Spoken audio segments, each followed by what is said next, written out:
साथियों नमस्कार। मैं डॉक्टर रमाकांत अग्रवाल, सहायक प्राध्यापक अर्थशास्त्र, शासकीय महाप्रभु वल्लभाचार्य स्नातकोत्तर महाविद्यालय महासमुंद। आज मैं प्रदूषण के वर्गीकरण, कारण और प्रदूषण को नियंत्रण के बारे में चर्चा करूंगा। यह एमए 4 सेमेस्टर के चतुर्थ इकाई इकोनॉमिक्स ऑफ सोशल सेक्टर के कोर्स से संबंधित है। दोस्तों, सबसे पहले हम प्रदूषण का अर्थ जानेंगे। प्रदूषण अंग्रेजी के पॉल्यूशन से बना है, जिसका शाब्दिक अर्थ होता है दूषित करना, यानी टू मेक अनक्लीन। प्रकृति की शुद्धता या गुणवत्ता के ह्रास हो जाने को ही प्रदूषण कहा जाता है। जब जल, वायु अथवा भूमि में भौतिक, रासायनिक तथा जैविक क्रियाओं के असंतुलित एवं अवांछनीय परिवर्तनों द्वारा जो हानिकारक प्रभाव जीवधारियों एवं मानवों पर पड़ता है, उसे प्रदूषण कहते हैं। इस तरह से ऐसे किसी भी कारक जिससे होने वाला अवांछनीय बदलाव जो जीव जगत पर प्रतिकूल प्रभाव डालता है, प्रदूषण कहलाता है। अब हम देखेंगे प्रदूषण के प्रकार। प्रदूषण कितने प्रकार के होते हैं? प्रदूषण मुख्यतः 5 प्रकार के होते हैं। पहला है वायु प्रदूषण, एयर पॉल्यूशन। दूसरा है जल प्रदूषण, वाटर पॉल्यूशन। तीसरा है भूमि या मृदा, सॉइल पॉल्यूशन। चौथा है ध्वनि प्रदूषण या नॉइज पॉल्यूशन। और पांचवा है रेडियोधर्मी प्रदूषण या रेडियो एक्टिविटी पॉल्यूशन। हम इस लेक्चर में केवल वायु, जल और भूमि प्रदूषण की ही चर्चा करेंगे, क्योंकि कोर्स में केवल यही है। सबसे पहले हम आइए वायु प्रदूषण के बारे में जानते हैं। वायु प्रदूषण से क्या अर्थ है? हम जानते हैं कि वायुमंडल एक गैसीय आवरण है जो पृथ्वी के चारों ओर घेरे हुए है, और इस वायुमंडल में कई प्रकार की गैसें होती है, जैसे ऑक्सीजन जो लगभग 21% है, नाइट्रोजन जो लगभग 78% है, इसी तरह हाइड्रोजन, कार्बन डाइऑक्साइड आदि भी अल्प मात्रा में गैस होते हैं। शुद्ध वायु में इन सभी गैसों का अनुपात एक निश्चित मात्रा में होता है, और जब किन्हीं कारणों से वायु में इन गैसों का अनुपात बदल जाए और ठोस कणों की मात्रा यथा धूल, धुआं, राख आदि की मात्रा बढ़ जाए, तो ऐसी स्थिति को हम वायु प्रदूषण कहते हैं। अब हम आइए जानेंगे वायु प्रदूषण के कौन कौन से प्रमुख कारण हैं। इसमें सबसे पहला प्रमुख कारण है औद्योगिक अपशिष्ट। हम जानते हैं कि औद्योगिकरण के परिणाम स्वरूप बड़े बड़े उद्योग और कारखाने लगे हुए हैं, जिनकी चिमनियों से विभिन्न प्रकार की जहरीली और विषैली गैसें निकलती हैं, जैसे carbon dioxide, carbon monoxide, sulphur dioxide, fluoride, धूल, राख आदि निकलते हैं, और ये जाकर वायुमंडल में मिल जाते हैं और वायु को प्रदूषित कर देते हैं। इसी तरह दूसरा प्रदूषक कारण होता है धूल के कण। कई उद्योग ऐसे हैं जैसे सीमेंट, एस्बेस्टस या कोयले की खदान, खुले खदान विशेषकर, और इसी तरह लौह अयस्क, चूना पत्थर आदि के खदानों से बहुत सारा धूल निकलता है जो वायुमंडल में मिल जाता है, और इस तरह से वायु प्रदूषित होती है। इसी तरह तीसरा कारण है वायु प्रदूषण का धुआं। विभिन्न प्रकार की स्वचालित वाहनों से जो धुआं निकलता है, जैसे बस, ट्रैक्टर, कार, स्कूटर, ट्रेन, इनसे निकलने वाले धुएं वायुमंडल में मिल जाते हैं और वायु को प्रदूषित करते हैं। इसी तरह से घर में जो घरेलू ईंधन हम जलाते हैं, जैसे कंडे, उपले, कोयला या लकड़ी, इनसे भी जो धुआं निकलता है वह भी वायुमंडल में मिलकर वायु प्रदूषण करता है। इसके अलावा कूड़ा करकट को जलाने से जो धुआं होता है, विमान आदि, ट्रेन, पानी जहाज से जो धुआं निकलता है, ये सब धुओं में carbon dioxide, carbon monoxide, nitrogen oxide जैसे जहरीली गैस होती है, और ये सब वायुमंडल में मिल करके मानव स्वास्थ्य पर बुरा प्रभाव डालते हैं। वायु प्रदूषण का अगला कारण है वृक्षों की कटाई।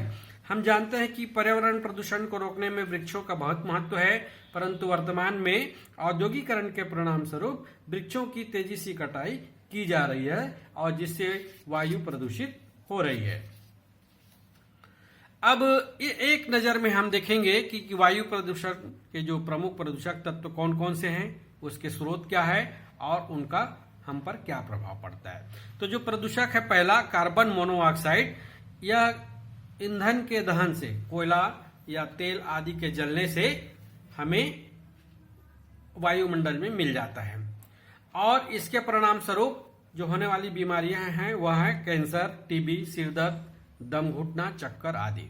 इसी तरह धूल, राख, मिट्टी ये खदान और चिमनी से निकलती है और इससे श्वसन रोग, फेफड़ों की बीमारी, खांसी, दमा आदि रोग होता है। सल्फर डाइऑक्साइड ये कोयला और तेल के जलने से वायुमंडल में मिल जाता है, इससे आंखों में जलन और अम्ल वर्षा होता है। चौथा है नाइट्रोजन ऑक्साइड, यह वाहनों में जो विभिन्न धुआं निकलता है या कारखानों में जो धुआं निकलता है उससे उत्पन्न होता है और यह त्वचा कैंसर और पौधों के लिए भी घातक होता है। अब हम देखेंगे थोड़ा सा कि भारत में वायु प्रदूषण की क्या स्थिति है। तो भारत में जो बड़े बड़े महानगर हैं उनमें वायु प्रदूषण की स्थिति ज्यादा खराब है, क्योंकि महानगरों के आसपास बहुत सारे कल कारखाने, उद्योग, ताप बिजली घर या वहां बहुत सारी मोटर गाड़ियां होती हैं, बिजली घर होते हैं, व्यावसायिक जनरेटर होते हैं। इनसे अनेक प्रदूषित गैसें निकलती हैं और यह जो है भारत के विभिन्न शहरों में वायु प्रदूषण को बढ़ा रहा है। और वायु प्रदूषण का प्रमुख कारण है औद्योगिकरण और बढ़ती हुई वाहनों की संख्या। शहरों में बड़े बड़े उद्योग लगे हैं और वाहनों की संख्या लगातार बढ़ती जा रही है, जिससे वहां पर प्रदूषण हो रहा है। और भारत में प्रदूषण की गंभीरता देखें तो यह दिल्ली, कोलकाता, मुंबई, चेन्नई महानगरों में और बंगलोर, कानपुर, सूरत, पटना, हैदराबाद, नागपुर और छत्तीसगढ़ में हम बात करें तो कोरबा में भी अत्यधिक वायु प्रदूषित हो चुकी है। अब हम देखेंगे वायु प्रदूषण को नियंत्रित करने के उपाय।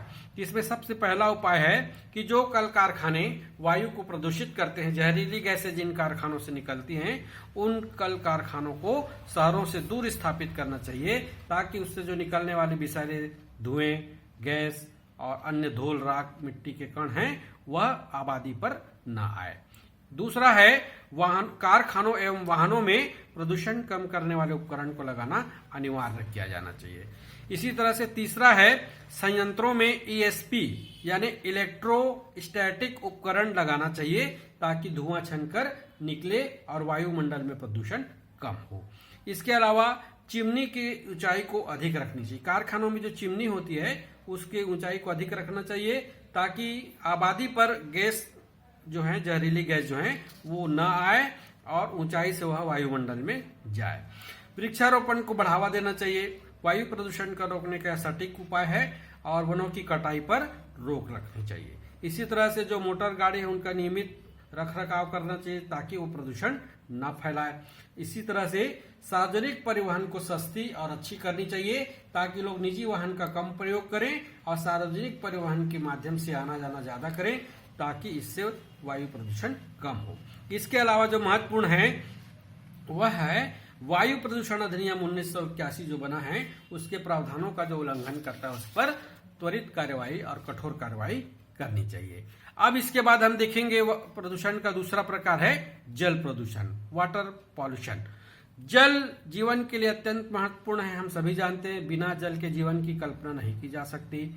और जल प्रदूषण के अंतर्गत जल के प्राकृतिक गुणों में गिरावट आ जाता है, और जिन जलों के प्राकृतिक गुणों में गिरावट आ जाता है उसे ही प्रदूषित जल कहा जाता है। विश्व स्वास्थ्य संगठन WHO ने जल प्रदूषण को परिभाषित करते हुए कहा है कि प्राकृतिक तथा अन्य जल स्रोतों में जब कोई बाहरी पदार्थ का समावेश हो जाए और जिससे जल में ऑक्सीजन की मात्रा कम हो जाए, तो इससे जल विषाक्त हो जाता है और वह जैविक घटकों, मतलब जो जल में रहने वाले जीव जंतु हैं और जो सजीव मानव और जानवर वगैरह हैं, उनके लिए हानिकारक हो जाता है। यही जल प्रदूषण कहलाता है। मतलब जल में अन्य अवांछनीय तत्व मिल जाता है, जिससे ऑक्सीजन की मात्रा पानी में कम हो जाता है और जिससे वह हानिकारक हो जाता है। यही जल प्रदूषण है।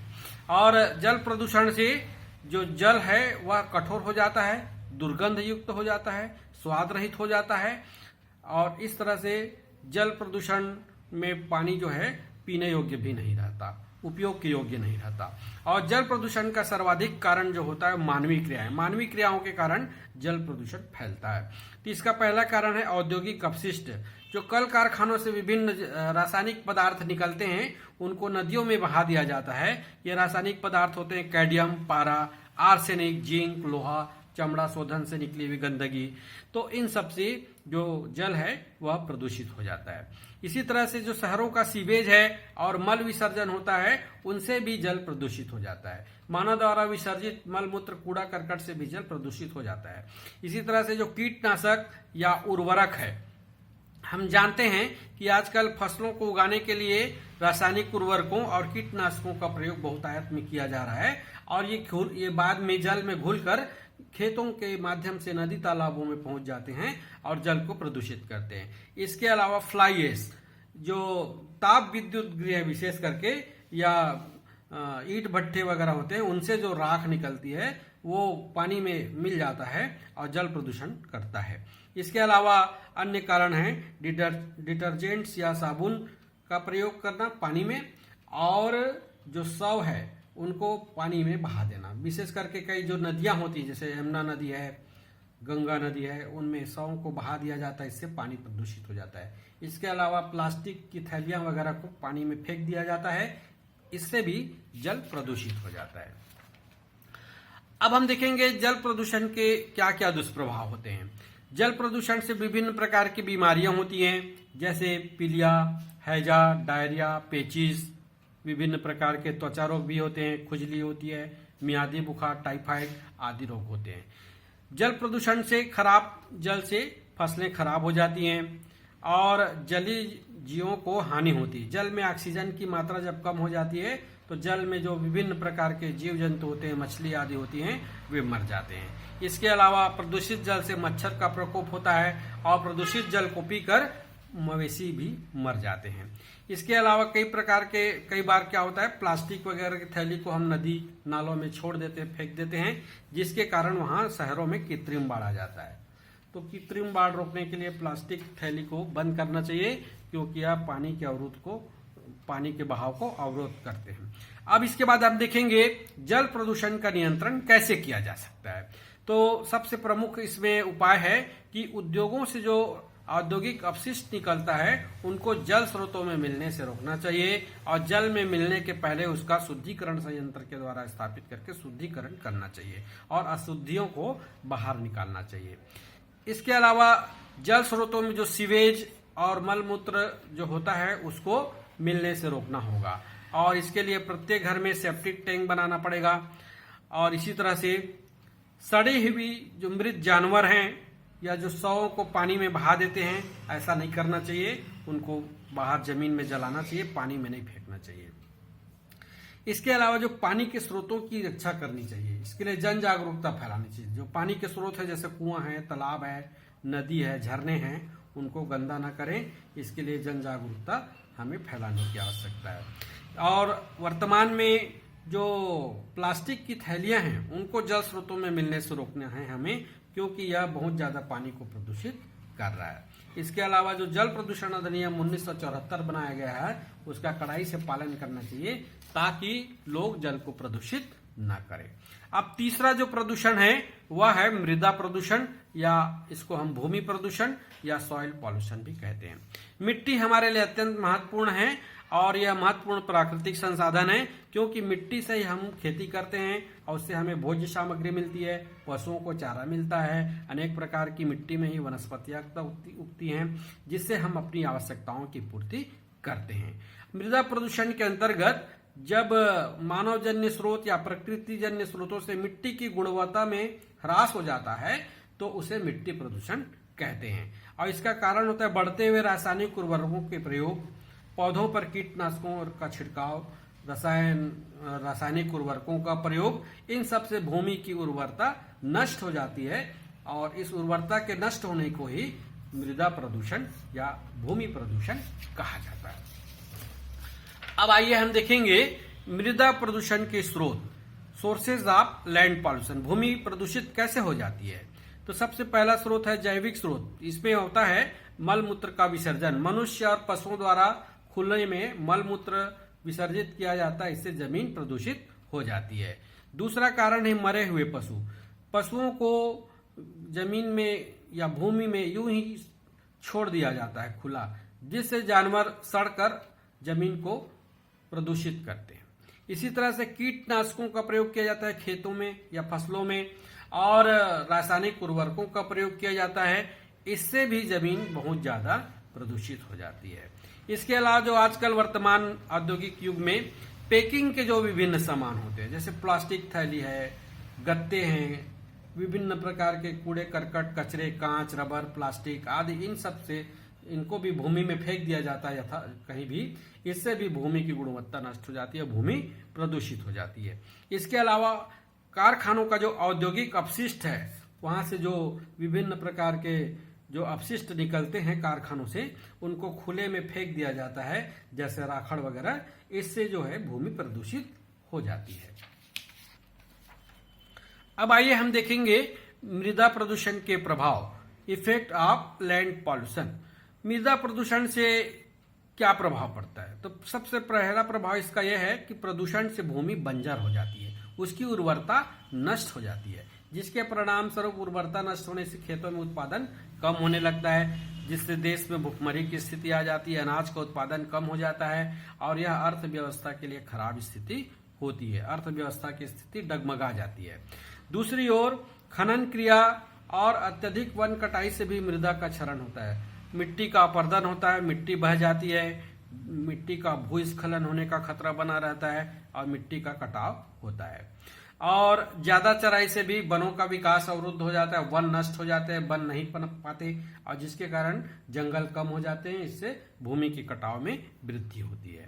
मृदा प्रदूषण से रासायनिक पदार्थ मानव शरीर में पहुंचकर रोगग्रस्त करते हैं। इसके अलावा जब जमीन प्रदूषित हो जाती है, तो उस जमीन में जब फसलें, फल या सब्जी की खेती की जाती है, तो उससे उसकी गुणवत्ता में कमी आ जाती है। अब आइए हम देखेंगे मृदा प्रदूषण का नियंत्रण कैसे किया जा सकता है। तो इसके लिए पहला उपाय है कि मानव बस्तियों से, जो भी शहरों से जो भी कूड़े कचरे आदि निकलते हैं और जो मल मूत्र है, उसका निपटान समुचित ढंग से करनी चाहिए, उसको यूं ही खुले में नहीं फेंकना चाहिए। जो कूड़े कचरे हैं उनका कंपोस्ट खाद बनाना चाहिए, और जो रिसाइकल की जाने वाले कचरा है, जैसे प्लास्टिक है, कागज है, कांच है, उनको रिसाइकल करके फिर से सामान बनाने के लिए, वस्तुएं बनाने के लिए उनका उपयोग करना चाहिए। मृदा प्रदूषण को रोकने के लिए हरियाली सबसे महत्वपूर्ण है।